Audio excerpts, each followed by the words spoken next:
বাবা কি গো বৌদি, আরে এসো এসো, কখন আসলে? আমি এসছি তো দেখি তোমার কোনো খোঁজই নেই, আমি এসছি তো সেই কখন। বাবা, তা তোমার এই ঘর কি সারাদিন এরকম নোংরাই থাকে নাকি? বিছানার চাদরটা পেতেছো এরকম নোংরা কেন?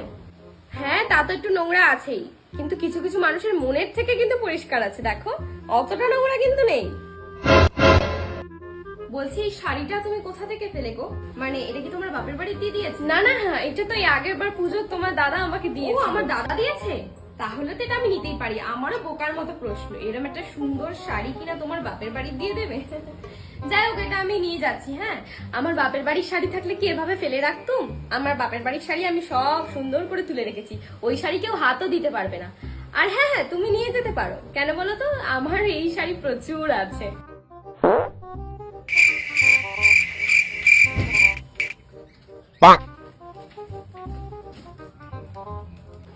কি করছো ঠাকুরজি?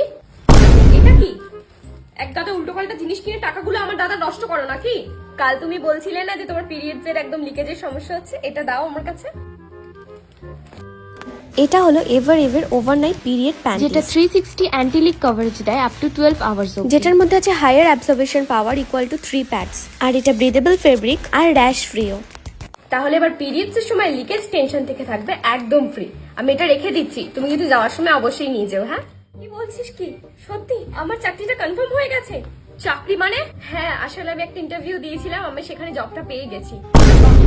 তুমি চাকরি করবে বাইরে গিয়ে, আর বাড়ির সব কাজগুলো কি আমার মাকে দিয়ে করাবে? এই কাজগুলো কে করবে? হ্যাঁ, একটা কাজ করা যাক, বরঞ্চ তুই এসে কাজগুলো করে দিস। হ্যাঁ, আর মাকেও বরঞ্চ তোর সাথে পাঠিয়ে দেবো, তাহলে আর কোনো প্রবলেম হবে না। দাদা তুমিও? হ্যাঁ, আমি আবার কি, বুদ্ধিটা তো ভালো দিলাম। আমার একটু বাড়ি যেতে হবে, তোর জামাইবাবু ফোন করেছিল, একটা দরকার আছে, আমি যাচ্ছি। হ্যাঁ, ব্যাগ গুছিয়ে নি।